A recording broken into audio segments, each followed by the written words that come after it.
With the help of Hashem, we are learning Beitzah Daf Yud Gimel. We have an entire daf today about the laws of maasros, of tithings.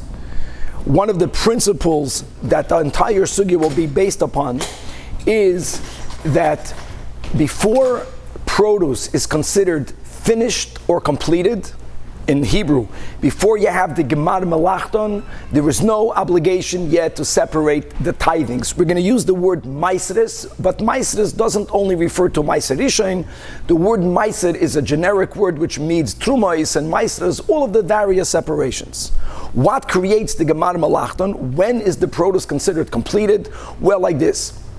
Generally, when we're speaking about grains, it would be threshed out in the field, out in the goyren, out in the silo. There was a designated area where they would thresh everything. Then they would they would pile it. Then they would smooth the pile. And at that point, it's considered a ready product. Now, this is when we're speaking about produce that's going to be sold to the market. When you have produce that's going to be consumed at home, then the gemar melachton has everything to do with, did you bring it back into your house? But we're speaking about bringing produce into your house after it was threshed. That means after the chaff was separated from the kernels, then you bring it into the house, then there's gemar melachton. Now, before produce is obligated to be tithed, even though by biblical law you can mamish make a meal out of it, nevertheless by rabbinic law, even before the chiyuv of maasros, you could snack on it. That's called achilas aray. You can, grab a piece here, grab a piece there. People used to snack a lot on kernels, but you may not make a proper meal. You cannot have a su'udas keva. Okay, so based on that premise, the last thing we learned really on top of Daf Yud Gimel Amud Aleph is that we learned regarding moilel melilois, can a person rub the ears of grain, extracting with their hands the kernels from the chaff. And people used to eat it as a snack. So even though extracting the kernels from the grain using your hands is something unusual, this is called kila achayad, which means that if you do that on Shabbos, you're not biblically violating Shabbos, but it is rabbinically prohibited.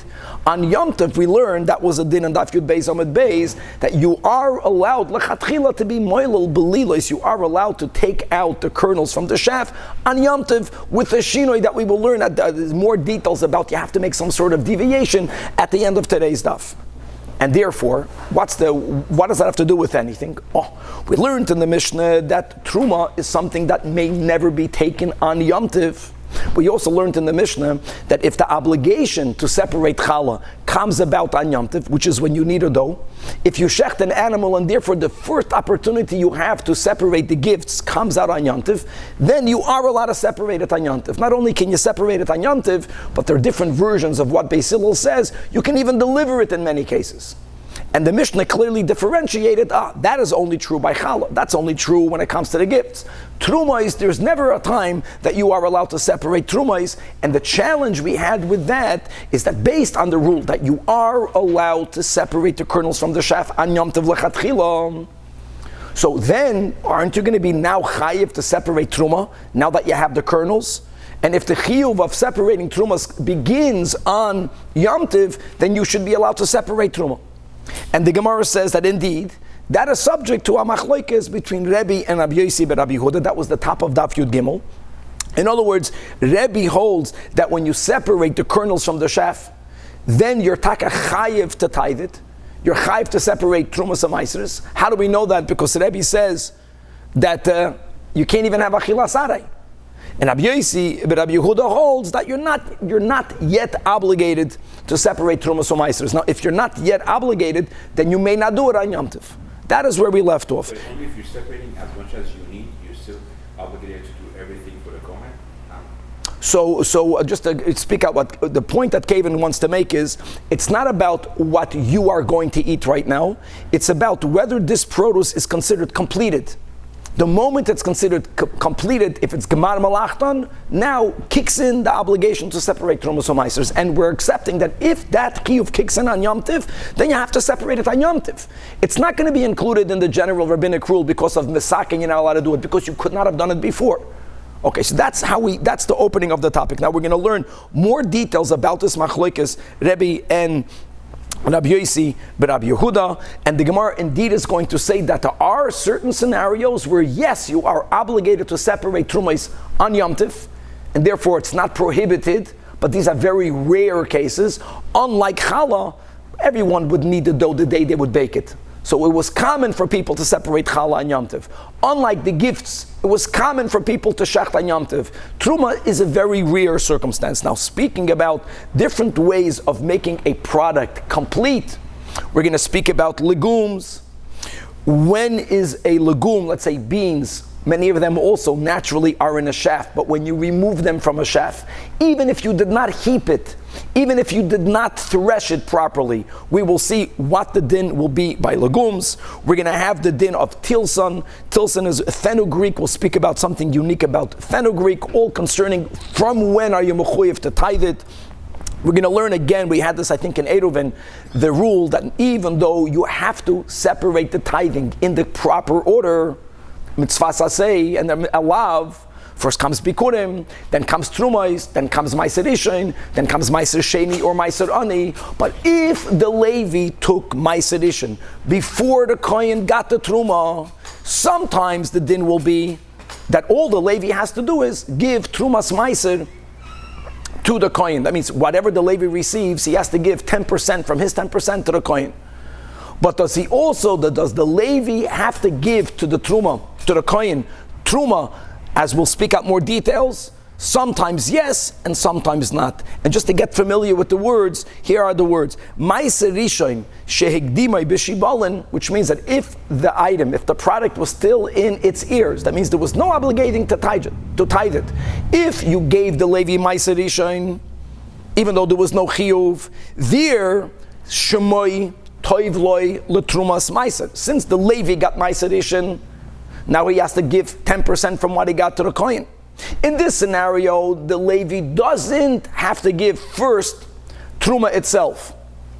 But once the product was finished, and now there is an obligation on the owner to give all of the tithing, if the owner then did not give the truma first, but if the owner then gave meiser rishon first, then the rule is that the Levi has to compensate to the kohen that which the kohen should have received. We're going to learn that truma could be separated only b'machshava, the way we'll learn pshat and Rashi, that only with a mental designation of truma. That means you have produce in front of you, and you think that from my right side, from there I'm going to give later stuff to the kohen.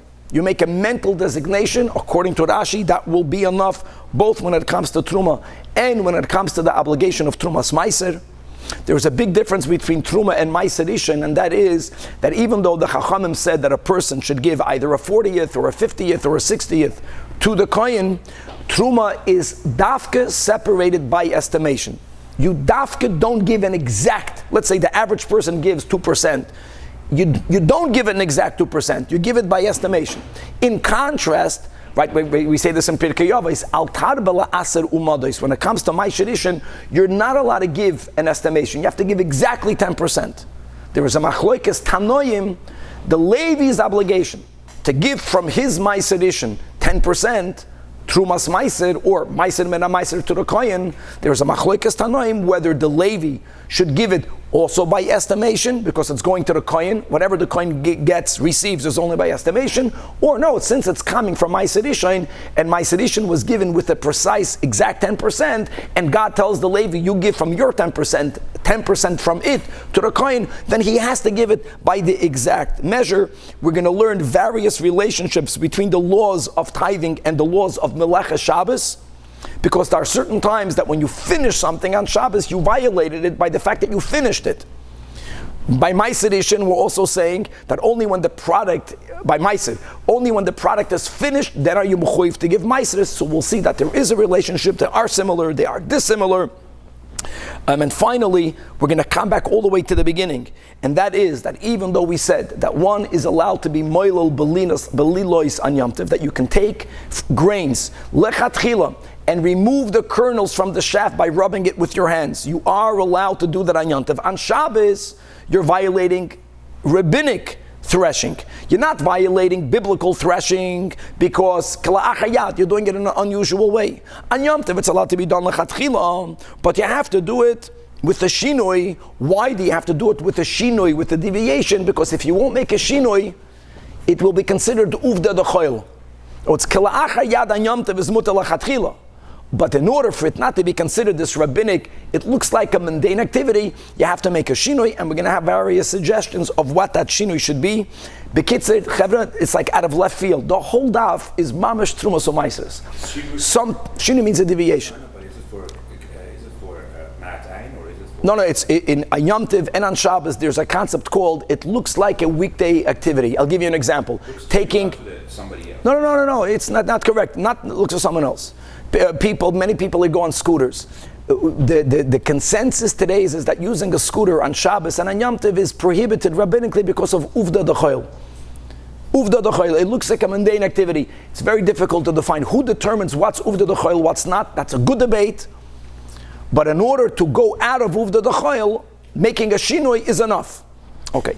So what I'm trying to say is that some people, like our Gabbai, he loves Tum and Tara.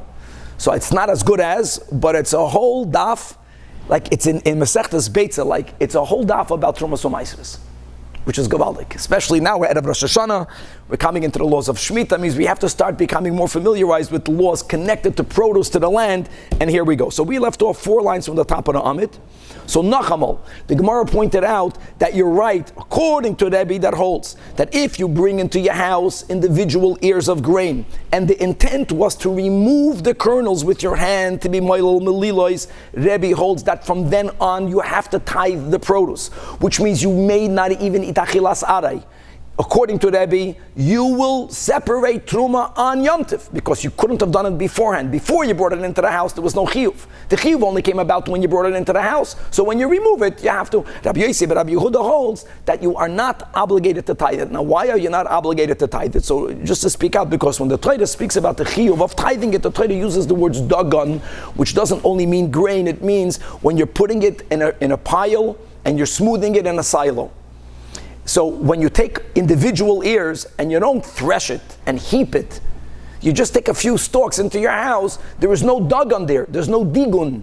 And if there's no digun, according to Rabbi Yossi and Rabbi Yehuda, by grains, you'll never be chayiv to tithe it on a biblical level, and therefore Yutaka may not take off Trumas on Yom Tov. Says the Gemara, Ul Rabbi Yossi but Rabbi Yehuda Nami Mishkachas Law. Even according to Rabbi Yossi but Rabbi Yehuda, I will find a case where you're doing something that you are allowed to do. You're doing it on Yom Tov, and even Rabbi Yossi but Rabbi Yehuda will say, here it is, you are mechuyev to tithe it. And the premise is that if the chiyuv is chal on Yom Tov, then you are obligated to take off trumais on Yom Tov. All of that will be a question. How can Besilul in the Mishnah say that don't compare challah and the gifts to truma? Challah and gifts, you're chayv to take on Yom Tov when you make it that day. By truma, there's never an obligation to separate trumas on Yom Tov when there is. Now, what will be the case? If you brought in stalks of grain, you did not pile and heap it in the field. You brought individual stalks at home, but your intent wasn't to nash on it. Your intent wasn't just to take the kernels out and to eat it. That's moilel melilos. Your intent was to take out kernels, to have a certain small amount, to grind it, to make flour, and to make a dough. Now, the Gemara is telling you that if you brought it into the house for that intent, that means you were going to make a little pile in your house. And now, v'nimlach aleim, and you changed your mind prior to grinding it. You said, you know what? Let me nash it. Let me just take out the kernels to eat it. And you now, l'moilolon b'yom tov, according even to Rabbi Yossi but Rabbi Yehuda, the tavla, it becomes now tevel. The word tevel in this context means that now you're chayiv to separate the trumas and maisros, and that chayiv only came about biyoimei, on the day that you made that change of intent. And if you did that on Yom Tov, again the premise will be, then taka you'll be chayiv to separate trumas and maisros on Yom Tov. So there is a case. I would love to read inside Rashi, 14 lines from the top of the Amid, like how is this different than just bringing in stalks, lechatchila, to take the kernels? Moilel melilois, if you brought it in just to nash from it, Rabbi Yossi but Rabbi Yehuda holds, you're not going to be chayiv. you're not going to be chayiv to tithe it. It's not going to be kol tevel. But if you bring it into the house, really to make it into a dough, and then you change your mind, then you will be chayiv. What's the difference? Says Rashi,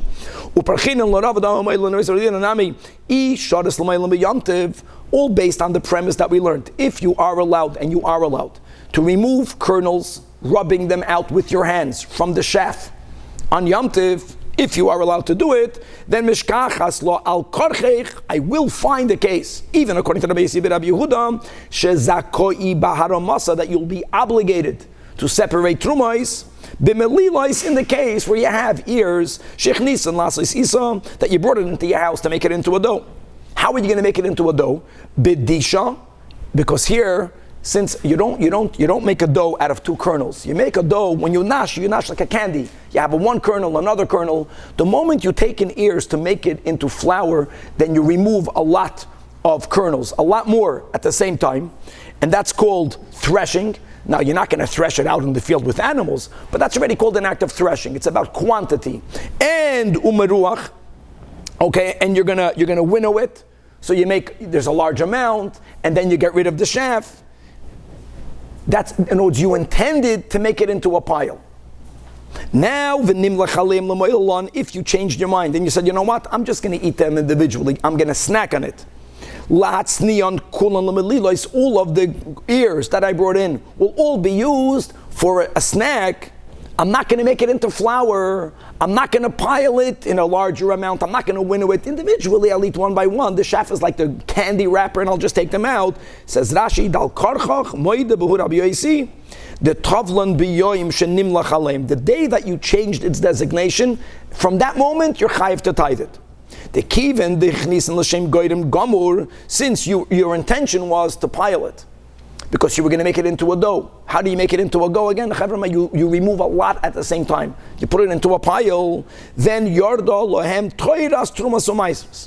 Even though you're not obligated yet because you didn't pile it yet. But now, now that you changed your mind and you said it's good the way it is, Nasis Hachnasasi Goyran, just bringing it into the house will be considered tantamount to a Goyran.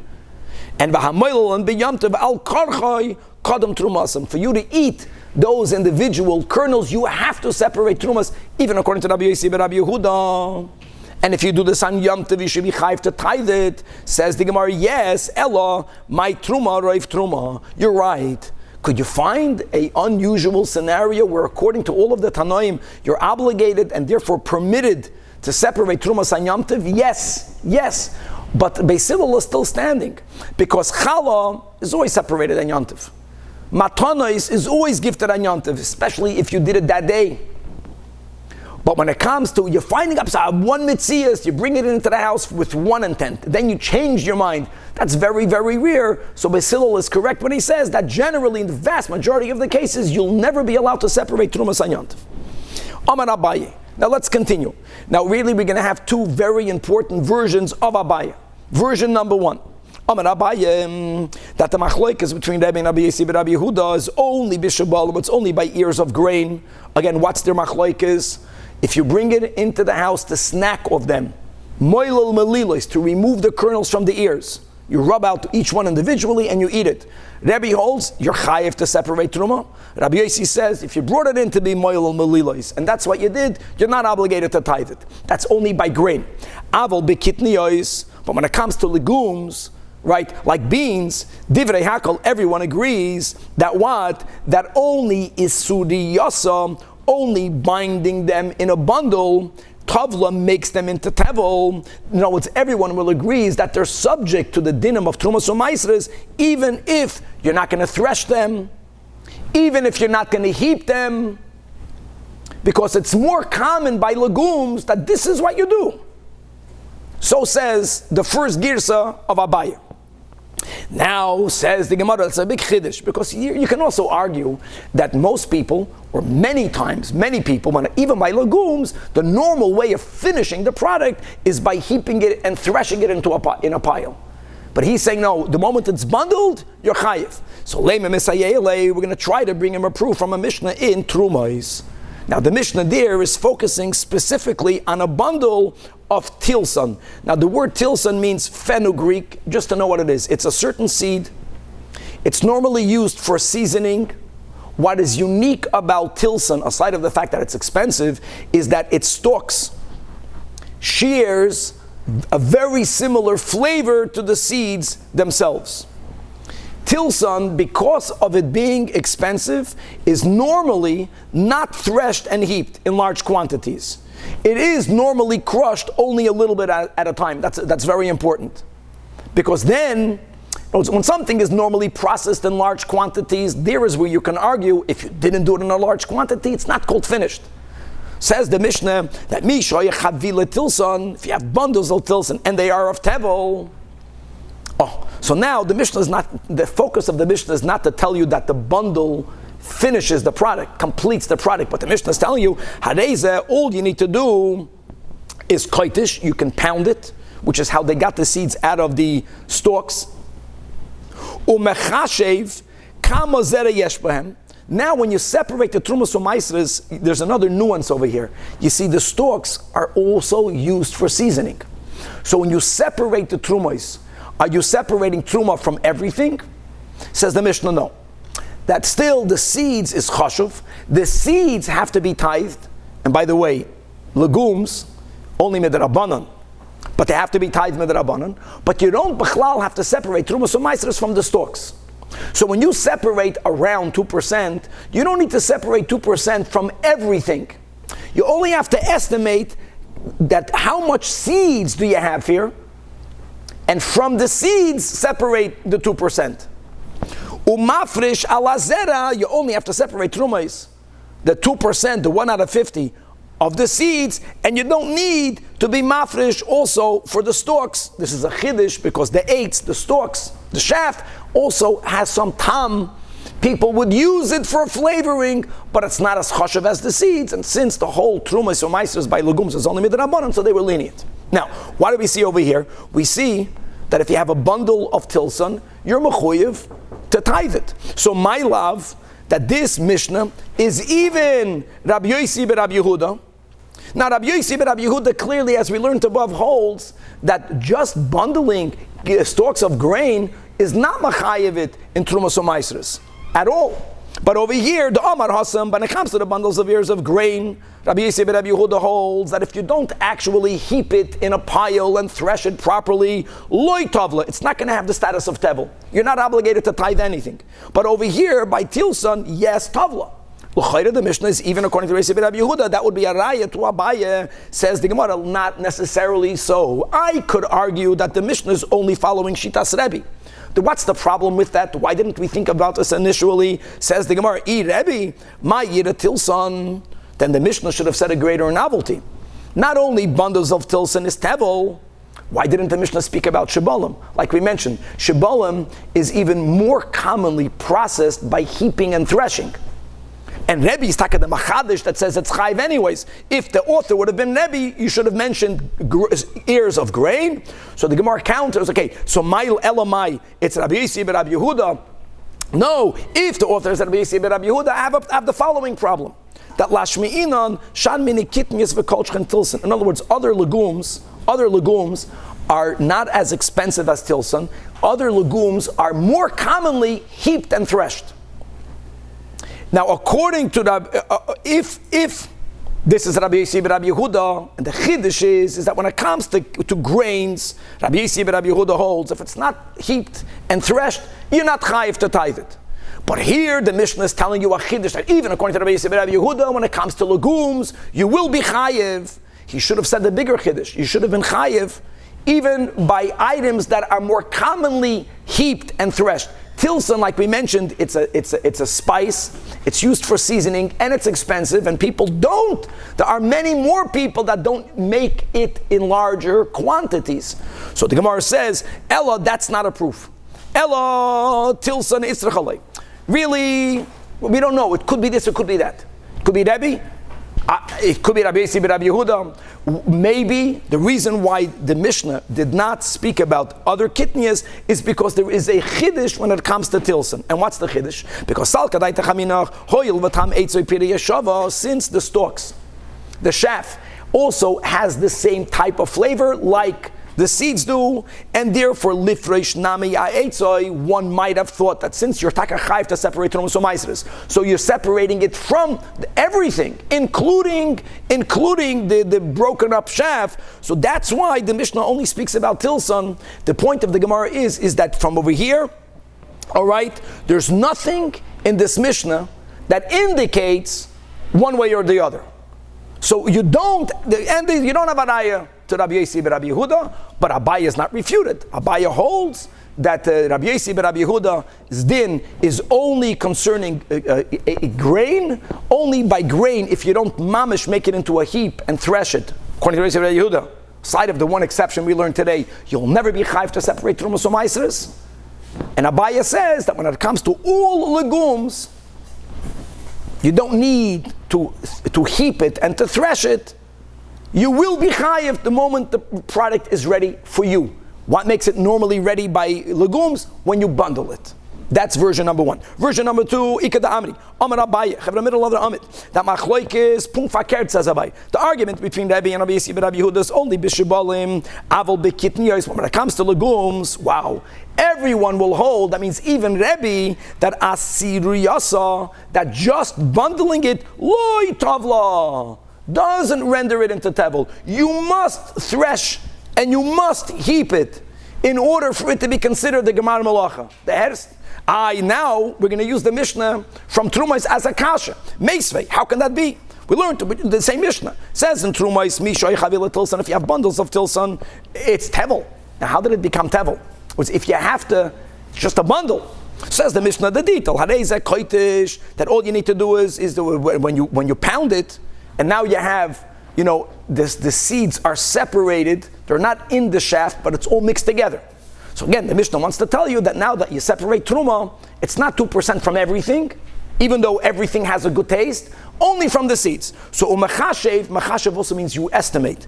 Kama zera yesh bahem, around how much seeds is there in the pounded up pile of tilson, and from the seeds you separate umafresh ala zera ve'ena mafresh ala eitz. Now, by the way, the word umachashev, which means you estimate, fits because truma is dafka not given in precision. Ma'aser has to be given in precision. Truma is given dafka by estimation.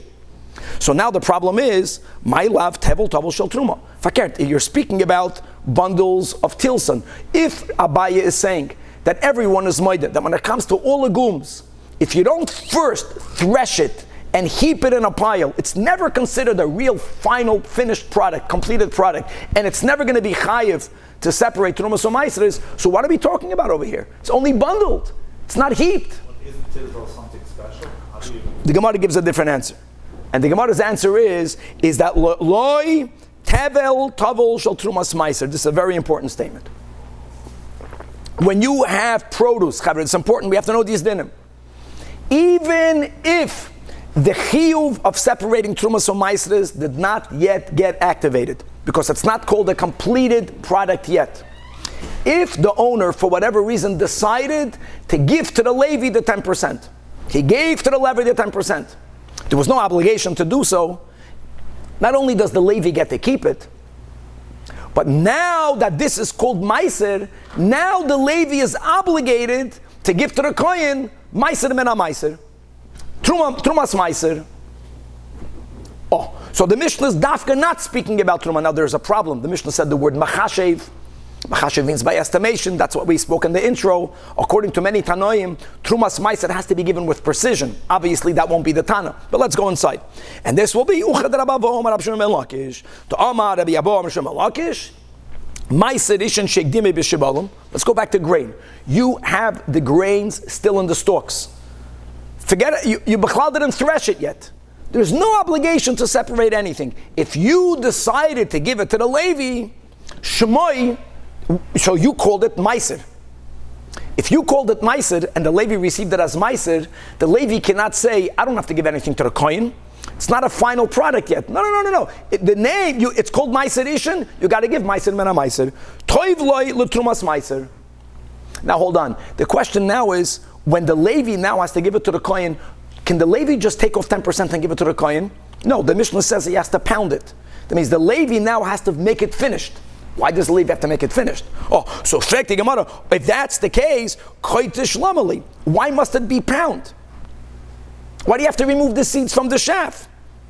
Why can't the Levi tell the Kohen, just like the owner gave it to me before it was finished, so I'm going to give you what I got. God says, whatever you get, give 10%. I'm saying, so Amarava says, Rava, no, it's a knas. What's the knas? Because really, the seder of tithing has to be followed. First you have bikurim, and then you have to give truma, dafka, and then you give ma'aser rishon, and it's really negay. I'll tell you why it's negay. Let's speak about numbers. Let's say a person is giving baruch. You have 100 apples. You got to learn these dinim. You have 100 apples, and the first thing you're going to do is after you gave bikurim, you're going to give per estimation 2 apples to the kohen, right? 1 from 50, so 2 from 100. How many apples do you have left? You have 98 apples. Now, when you give ma'aser rishon, you give 10% from what you have now. So how much do you give to the Levi right now? 9.8. If you give ma'aser rishon before you give truma, so the Levi now has the 0.2 more than he should have. And really that should have belonged to the Kohen. In this case, the Levi doesn't have to give it to the Kohen in this case, because he gave it to the Levi before there was an obligation to give it. But since you normally have to follow truma first and then ma'aser rishon, even if the Levi got that which wasn't yet mechuyev to be tithed, but the Levi received it, the Levi can't just say, I'm going to separate from what I got 10% and give it to the Kohen. The Levi has to finish, has to complete it, has to make it ready, and then give it to the Kohen. And Tanya Nami Hachi, Ben Levi, if you have a Levi, and he received Ma'aser Rishon, he received 10% when the grain was still in Shibalin. It was still in the ears. There was no chiyuv yet. It's not a finished product yet. The Levi has to make it into a pile. The Levi can't just give 10%. Similarly, if he gets an oven, and if they are grapes that really they were planted for wine, so the finished product is wine. Before it's wine, you don't have to give anything. But if you gave it in grapes, the Levi can't say, I'm going to give from my grapes 10% of what I got. No, the Levi has to make it into wine. Zeisim,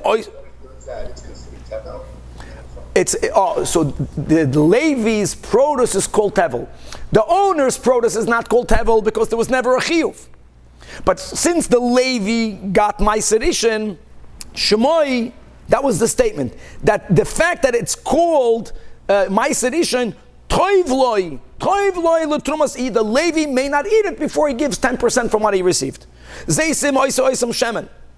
Umafrish aleim trumas ma'aser. But first he has to finish the product. He has to complete the product.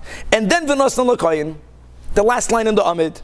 Because shekeshem shetruma gedoyla einon nitelas daf yud gimel amid beis elamin hagoyren, which means you only should really give it after it's in the silo, which means it's threshed, it's heaped in a pile, it's finished, it's ready. Or umin hayekev, and from the wine press, if you planted grapes and the kavanah was to make it into wine, you only give it to the kohen when it's wine. So kach trumas ma'aser einin netelas elamin hagoyren umin hayekev, and therefore this Mishnah in Trumos does not refute Abaya's second version. But now we got a problem. Says the Gemara, machashev. If we would learn pshat the way we began initially, that the Mishnah in Trumos is speaking about giving truma.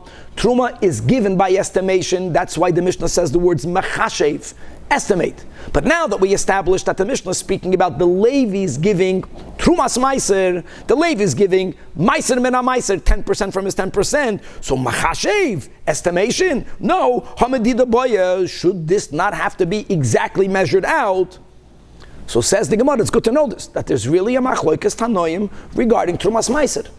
Whether the Levi gives it to the kohen the way he received it, exact, or since the recipient is the kohen never receives something with an exact measure. The kohen receives it by estimation, even if it's coming from the Levi. And therefore, our Mishnah would follow the sheet of Abba Elazar ben Gimel, Herstanomen. The Tanya, Abi Elazar ben Gimel Omer, when it says in Parshas Koirach, here are the words, V'nechshav lochem trumaschem. The pasuk is speaking about that the Levi's gifting of the Trumas Meiser to the Kohen, the Torah says, will be like the Yid's giving Truma to the Kohen from the silo and from the wine press. In other words, the Torah juxtaposes, the Torah compares the Levi's gift to the Kohen to the owner's gift to the Kohen. The Torah equates them. Why do we learn one from the other?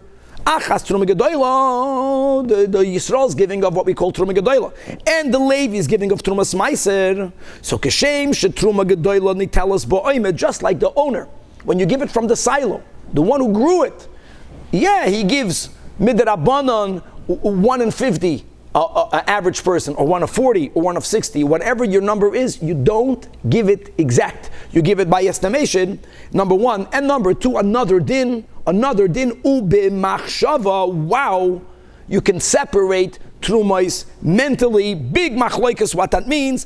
I'm going to read Rashi, 60 lines from the top of the Amid. This is a side thing, but it's good to know that. But machshava says Rashi, that if you have a silo, if you have the finished product, you have to begin tithing it. Says Rashi, that you know what you need to do? Noisen einov bitzadze. You put your eyes on one side, and your mind, you're saying, I'm giving my truma from there. And you eat from the other side. V'noichel bitzad acher. Because the Torah uses the words v'nechshav. V'nechshav means estimation. V'nechshav is a remez to machshava.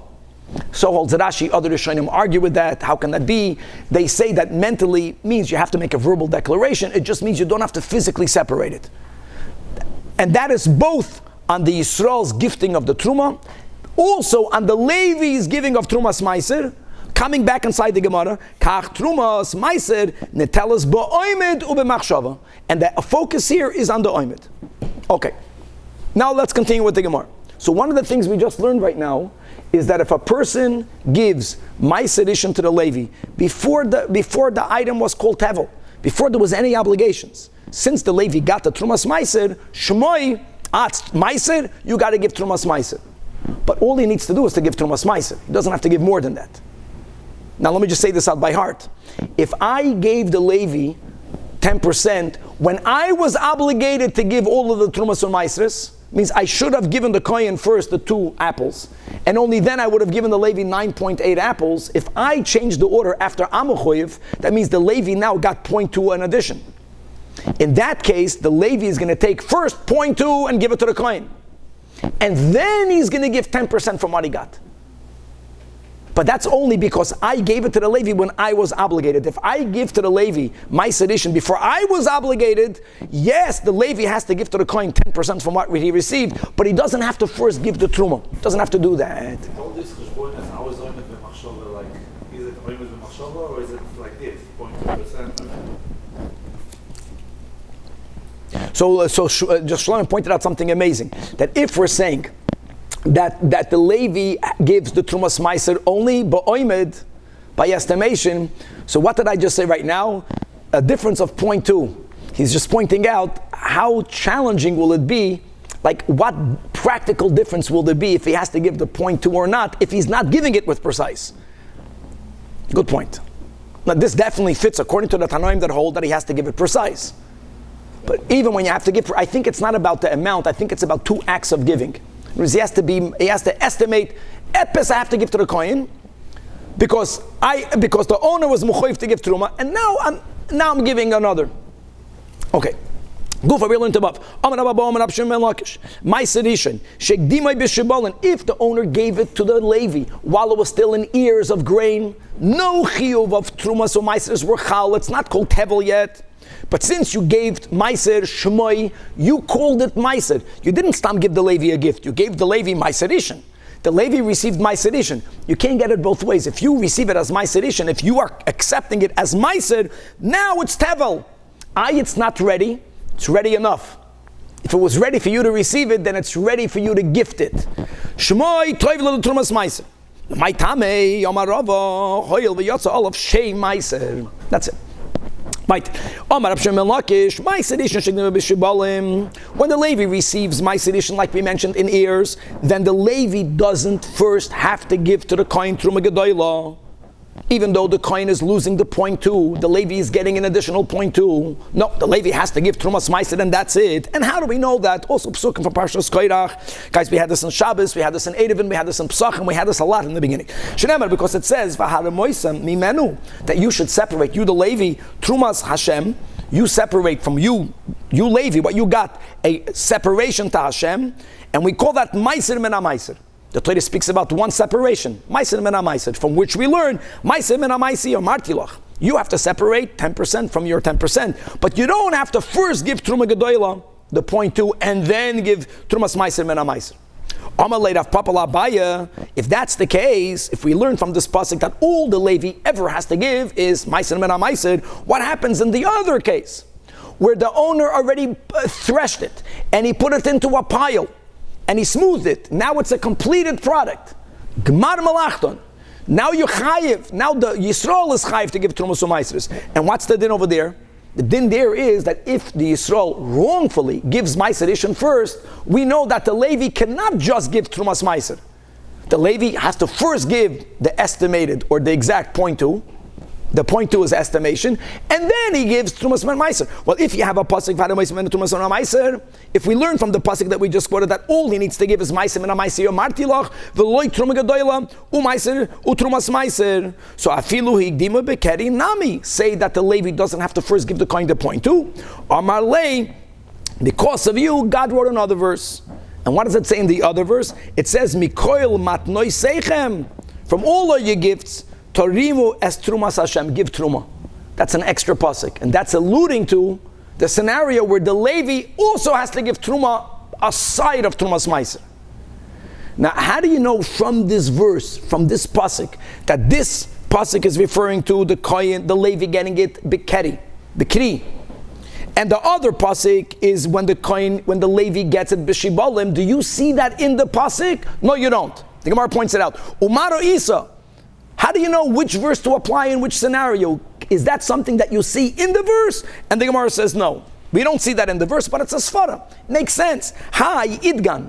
Idgan means once you piled it, and therefore you're chayiv to separate Trumas u'Maisros. It makes sense that since the coin should have gotten now already the 0.2, really the coin would have gotten 2%.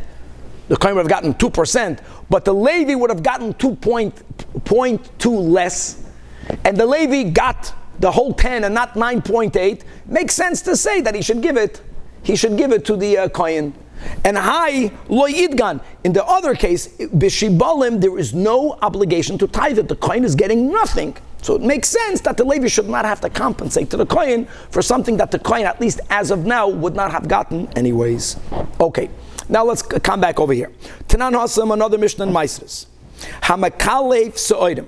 When a person is extracting barley from its ears. Here again, you're not piling it, you're not threshing it, and you're not piling it. And we learned that's the whole premise, that before a product is called complete, you are allowed to snack.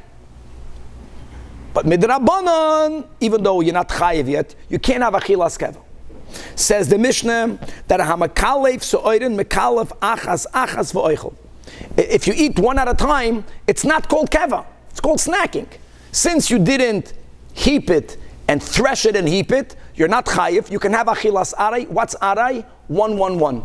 Even though when people snack and they have 1-1-1, they end up eating the whole bag of candies. That was the candies then, But doesn't matter. You ate it one at a time. But if you begin to take the barley out of the chaff, that was the wrapper, the natural wrapper that God makes. But you gather them in your hand. You have a handful of barley. Then you're chayiv. Rashi, you're chayiv to separate Trumas u'Maisros. For that one or for the whole thing? Huh? You're chayiv to separate for everything you have in your hand. Yeah. Amar Rabbi Lazar. Now, the Havamin is, Rabbi Lazar made a statement, the Amoira, on this Mishnah, on this part. V'chein l'Shabbos. That what? Oh. That, yes, the problem, Shabbos, you may not thresh on Shabbos. That's called dosh. If you remove a kernel from the chaff with your hands, that's how we began this whole sugya. Is it tulda the dosh or not? Now, I know it's called kala achayad, but is it a tulda of dosh? Now, on Yom Tov, we said kala achayad is mutar lachatchila. On Shabbos, Kala achayad is still kala achayad. So the Havamina was that when is it even only rabbinically prohibited? Because it's tulda the dash, even if it's a kala achayad, only if you gather your whole handful. If you do one by one, it's nothing. That's the Havamina. 1 second. Says the Gemara, Eini.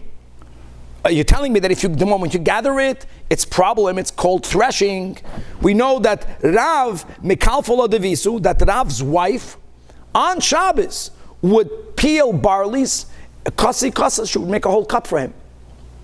She did not violate Shabbos. Rab Chia's wife, the same thing, Mikalfola Devisu, kasi. Wow. Now, by the way, Tosfos here points out, the third to last Tosfos, like we just mentioned, that how can they have done that? Didn't we learn yesterday, that was the whole sugya, that on Yom Tov you can be moilel melilos. You're not allowed to be moilel melilos on Shabbos. We never had in that Mishnah differentiation, and now here you're doing a whole cup, and they did a whole cup. So Tosfos writes, you see that Perush Rashi vim kolav v'teichashibalam v'teimalei mekalfol eravl devisu kasei. We learned above the moilel melilos me'erev Shabbos, which is mashma b'Shabbos. I know it's only us and midrabanan, because you can say it's kala achayad, but it's usher. So just a point, Tosfos points out that if you have the whole ear, removing it is considered a problem. Kala achayad, not chayiv chatas, but asan midrabanan. If before Shabbos there's no ear, there's no stalk, but you have the kernels, but you didn't properly remove the klipa from the kernel, only doing that part on Shabbos is something that's allowed. That's the case over here, says Tosfos. Like eating peanuts or eating nuts on Shabbos? Very good. Speaking about peanut, not exactly, but we're speaking about something similar. Very good. By the way, we are allowed to do it. The problem we have is that the shell itself is muktzah. That's another topic. But let's come back over here. Eliyah, so Rabbi Lazar's statement must have been on the next clause in the Mishnah, Aseifa. Itmar, it says in the Seifa of this Mishnah that we just quoted from Maisres, Hamoilol Melilois, if you rub the ears of Chitim, you rubbed it before Shabbos. Here the problem is that you have a mixture of kernels that people would snack on and the chef. Now how normally would you get rid of it? You would separate boider. You got a boider issue.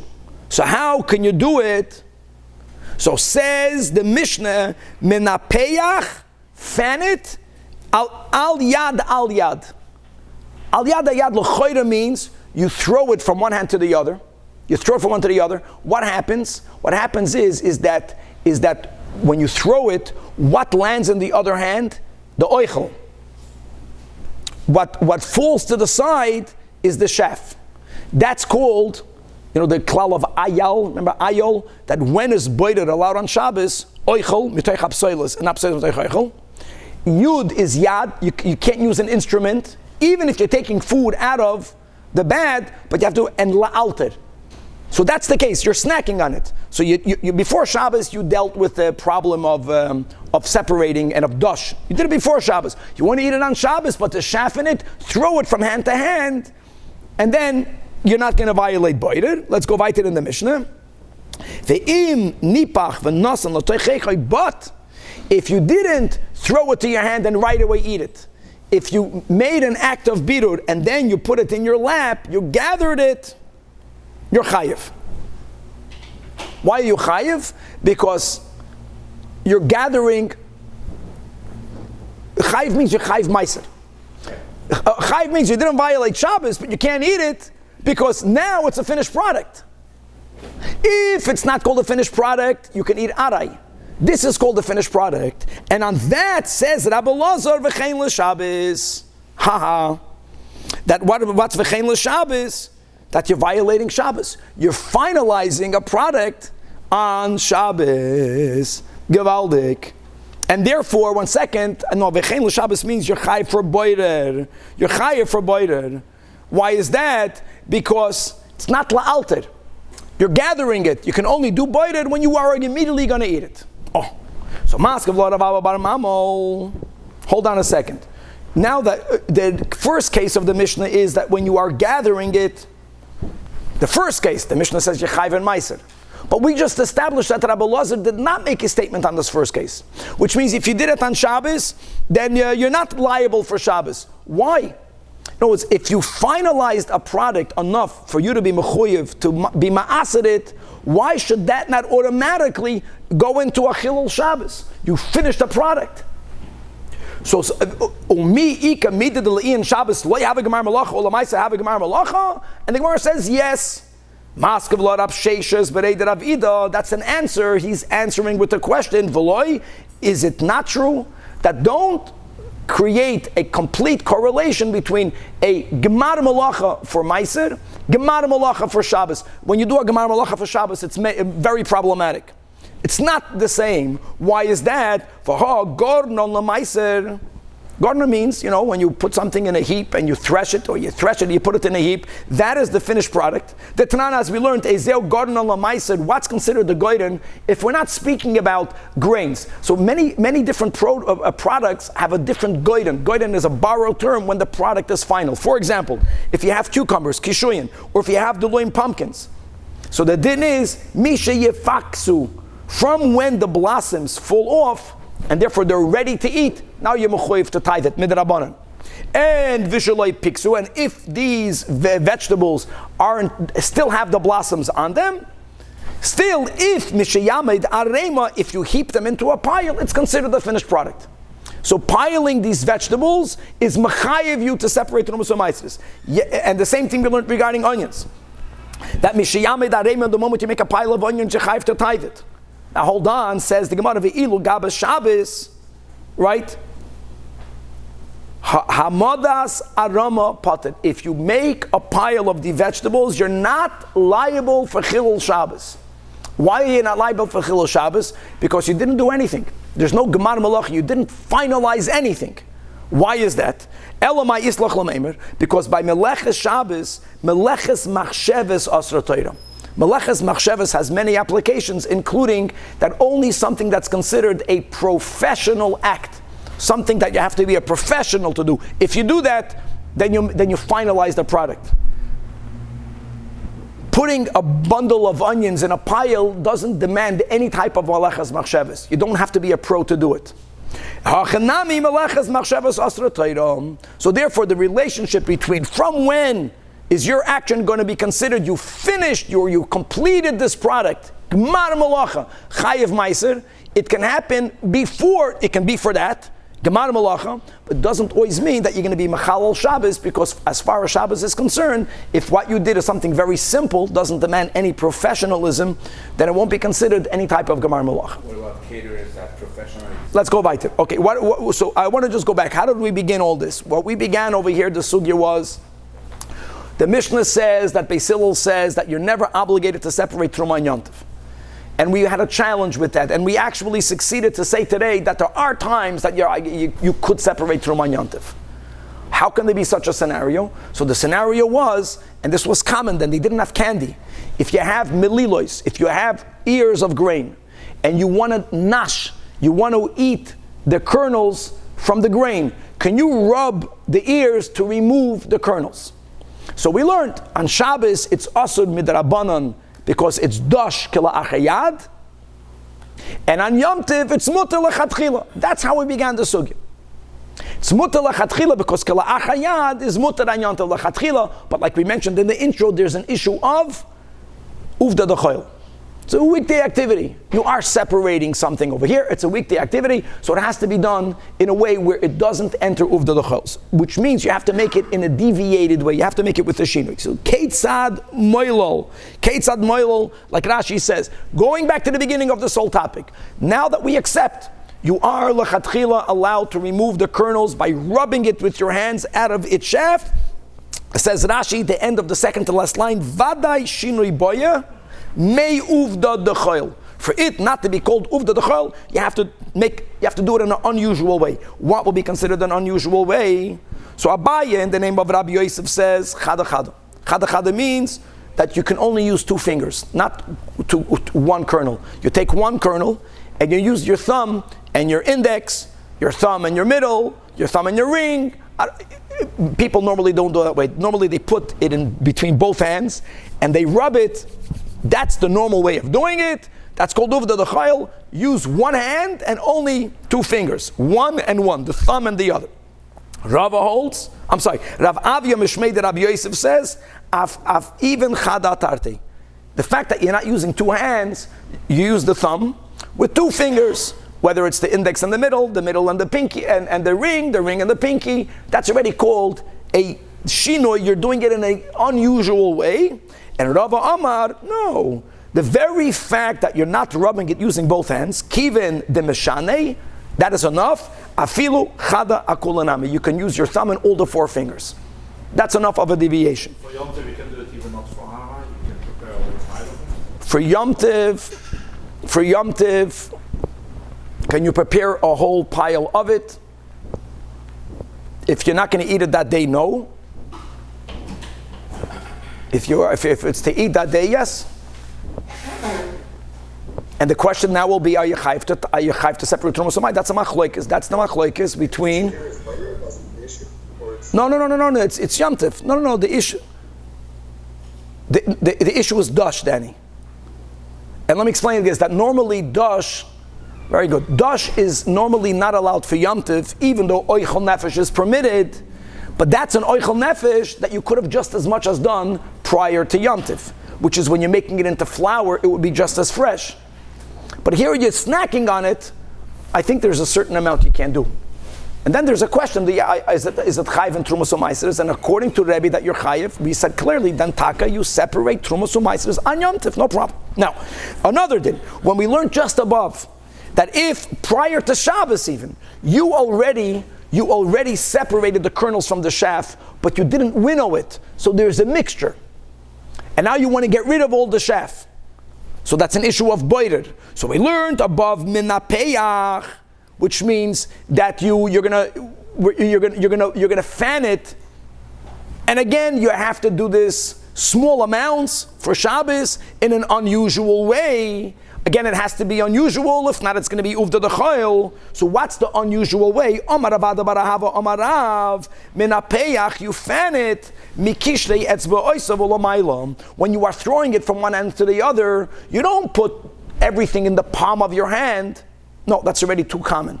You make sure that what the mixture of the kernels with the chaff is only from your knuckles up. None of it is in your palm. So you're throwing it from the top, from your fingers to the other hand's fingers. And again, what ends up happening is you're only using one hand. You're not using both hands. I want to say the normal way of doing it is that they would put this mixture in both of the hands together and they would shake their hands. That's the normal way. The shinoi is that you're throwing it from one hand to the other. But even that, you have to make sure it doesn't go in your palms. And when they heard that, when they heard in Eretz Yisrael, that which Rav Ada bar Ahava says in the name of Rav, that's Bavel, Rav, right? So, they laughed at it. They said, nah, they didn't know. Even the Meshane, since you're not shaking both of your hands together, which is the normal way, so that's already a deviation. So, Afila B'Kula Yadinami, you can put it in the entirety of the hand. That's enough. Actually, Amar Elo Amar Rabbi Lazar. First of all, I disagree with Rav. Rabbi Lazar lived in Eretz Yisrael. Says Rabbi Lazar, I'll tell you the best thing. That if you want to get rid of the klipa, again, you have to make a shinoi. Anything that's not the usual way is called a shinoi. How was it normally done? By putting it in both of your hands. Put it in one hand. Same concept. And move your hand, shake your hand up and down. And the wind that's going through your fingers, the shaft will get blown away. Now, he's not saying that you can't throw it from one hand to the other. Mishnah says that. All he's saying is that any minimum deviation is good enough. Now, being that we're learning Erev Rosh Hashanah, we're thinking about just Al-Pi Chasidus, what's the meaning of all this? So we're speaking about the good and the bad. The good and the bad. How do you get rid of the bad from the good? How do you separate? How do you make a birur? So normally you use two hands. Normally a person needs chesed and gevura. Not, God forbid, only Gevura, but Chesed and Gevura. Now that we're saying that there's a way to get rid of all the Klippa by one hand, the one hand is the hand of Chesed. It's that we're telling God Almighty that, we have Klippa, we got to get rid of the Klippa, but you don't always need to use Gevura. There are times there's a way of getting rid of all the Klippa, only by using the right hand. So Chevra, wow. So we learned the whole daf of Trumas U'Maisros, don't worry, God willing. Coming back at some Gedalia, we're coming right back into Hilchas Yontiv. A good gebench, Aksiv Achsim Atoiva, Gmar Achsim Atoiva, Begashmius, Uberuchnius, Amen.